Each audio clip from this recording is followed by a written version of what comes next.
Do we get any closer to finding out who killed Imogen's mom? Welcome back. This is Sean's Take. I am Sean Redmond. Today we're unpacking Death and Other Details, Episode 5. And there's a lot to unpack in this one. Sit back, relax, get a cup of coffee or a cocktail, and let's talk about it. Let's unpack it. This episode starts with Rufus in 1992 on a talk show, or a chat show as they call them in the UK, talking about solving the unsolvable crime. And it is that host who says, well, may I be the first to say, the greatest detective in the world. And Rufus says, oh, his words, not mine. He does it during that chat show, give the advice to detectives of the truth at all costs. That's interesting. That's going to come into play a little bit later. Stick around. So we see at the end of the last episode, we saw Imogen and Sunil hooking up in the little boat off the ship. And here we do get to see that they fully hooked up in Sunil's cabin on the ship. We've only been on this ship for less than a week. Just saying.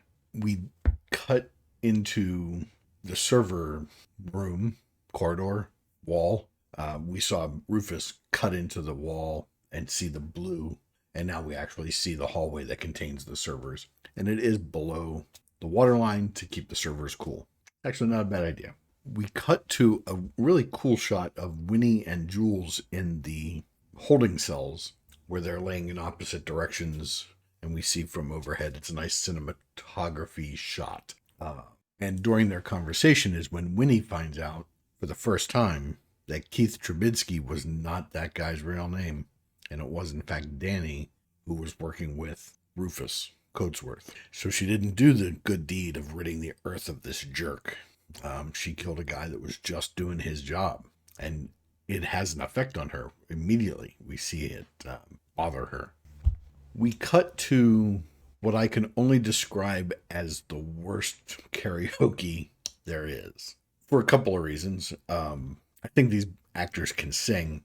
I not only don't like the band Styx, I hate this song with every fiber. I've never liked this song. I've never liked one note of this song. Now, I get it. They're on a boat and they're doing drunk karaoke, so they sing Come Sail Away. Okay. And the song went on way too long for me. What is your I think the only song I hate more in karaoke than this one is Islands in the Stream. What karaoke songs do you hate? Let me know in the comments. Have you ever been in karaoke? It used to be a big thing. We also get to see Agent Hilda being a bit of a dominatrix with Llewellyn. We saw that her waiting outside his cabin, and now we're inside, and she pours alcohol on his chest and lights it on fire. That's pretty extreme, even for Llewellyn. We also get to see Sunil get a phone call from his phone inside a box on his desk, and it is, in fact, his contact to Victor Sams. So he's not Victor Sams, but he is an agent. He is complicit, should we say.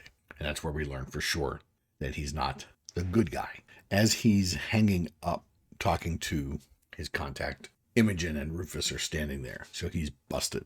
Imogen is not happy.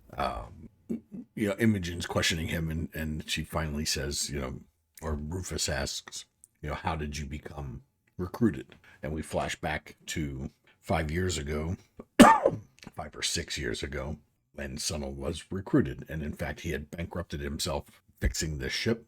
And Victor Sams finished the ship, no questions asked. He would upgrade the technology, blah, blah, blah. So we see the conversation with him, with Sunil, and the guy that we saw in Malta that was following them. So that's how he came to be part of the organization, and how the ship became part of the organization. So we see the governor, Alexandra, on the ship open the safe in her room, her cabin, and she takes out a file, and she takes it to Hilda, Agent Hilda, and Hilda Erickson. And she says she wants to destroy Lawrence Collier, the head of the Collier family.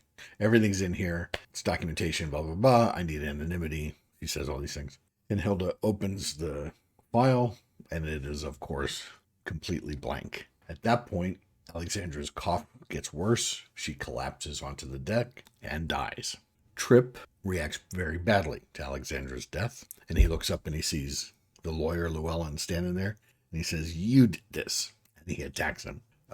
Rufus and Agent Erickson, Hilda, regain control.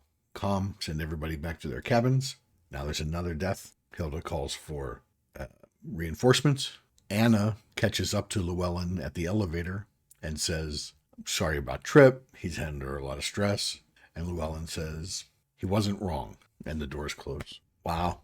So that's pretty big. So as Rufus and Imogen are examining the body of the governor, she notices that Rufus is sweating because it's hot. She looks at the governor and she's wearing long sleeve blouse. So she rolls up her sleeve, and in the spot where she was getting her, I've been calling them B12 shots, but it's a vitamin infusion. They actually had the thing standing there to hook them up. She is, I don't even know how to describe it, but if you saw the episode, you saw it too. And Rufus says, medical term, she's been dead for 3 days and just didn't know it. So they killed her when we saw the needle go in the first episode. So they go to speak to Winnie because she was the one that administered the IVs, and she admits it. She goes, "I guess the governor's dead." And that's when they find out that she feels bad about Danny, that she didn't mean to kill a guy just doing his job. And they talk about how she came to work for Victor Sams. Turns out that a friend of hers died from working in a factory. There was benzene and it killed her fetus, and she's committed suicide because she lost the baby, and Victor Sams took revenge. And that's how Winnie went to work for Victor Sams. If I'm reading into it correctly, I believe that site with the benzene is also the site with the dye that we had the bill of lading for. And it's all Collier. Like, they cleaned up the benzene, and then Anna bankrupted the company, recovering from the blue dye, or rebuilding and cleaning up. So we find out that Layla actually has some skills, and she brute force attacks the servers and gets in, gains access to the files on the servers. And she did explain that it was a brute force attack and blah, blah, blah, and she explained it correctly. However, anybody that's clever enough to do the things that the Victor Sams organization's been doing wouldn't be susceptible to a brute force attack. But that's okay. We're going to willingly suspend our disbelief and continue and say that Layla was clever. She's a good computer person, hacked in, got access, started seeing the files. We do see that Layla sees the video from the camera in Eleanor's room that Anna and Eleanor hooked up. So now Layla is more convinced that Anna is going to be her ex-wife. Imogen and Rufus go back to Sunnel's cabin or office, where he's tied to a chair, and he says his phone's been ringing. And Imogen checks the messages, and it is a message from the contact that they went to see in Malta, and she has recovered the date from the bill of lading. So that's good news. So Sunnel was helping. That was a real contact. That wasn't just somebody to take the bill of lading and burn it. So that's good. And we don't know the date yet. We just get the next scene when Imogen confronts Anna about the fact that the company was using that blue dye in 2005. The argument gets a little out of control. Imogen believes that it might have something to do with her mother's death. Anna lets Imogen know that she has known all along that Imogen's been stealing, embezzling money from the company. Imogen yells at Anna for allowing people to die because of the company and their greed. And Anna tells Imogen that she's ungrateful. She uses a bad term that I'm not going to use, but we would say that their friendship is probably at a crossroads at best. So that fight happens. We see Agent Erickson, Hilda, in the Collier family cabin asking to speak to Lawrence, but she can't. She's not allowed. We're not sure why. I don't think everything's okay with Lawrence. I think maybe Mom, Catherine Collier, is poisoning him, medicating him against his will. Something. There's something not quite right there. But she leaves without speaking to him. And the power goes out on the boat, up and down the boat. There's a conversation between Imogen and Rufus about they're getting close. And Imogen says, "Why do you say that?" And Rufus says, "Because the power's out. They did this because we're getting close." There's a commotion on deck. They go out and they find Llewellyn, the lawyer, up on the railing saying that Imogen deserved better, that he loved her mother, that he was responsible for too many things. And he throws himself into the ocean.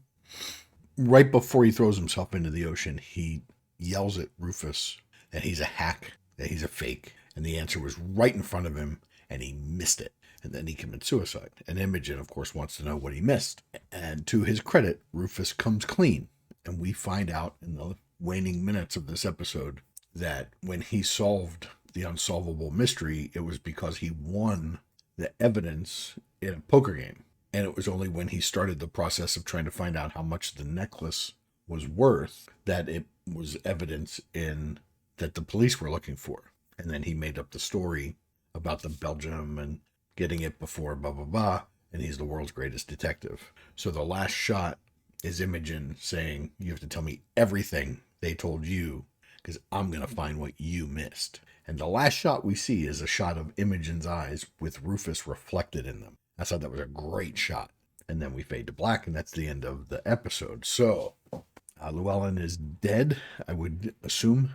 I don't think he's coming back. He's the hands that killed Imogen's mother.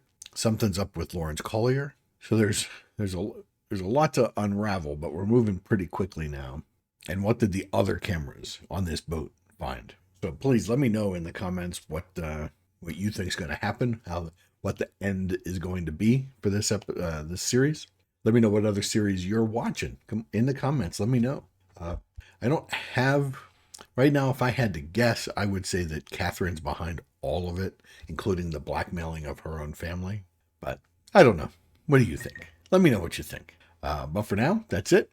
My name's Sean. This is Sean's Take. See you next time.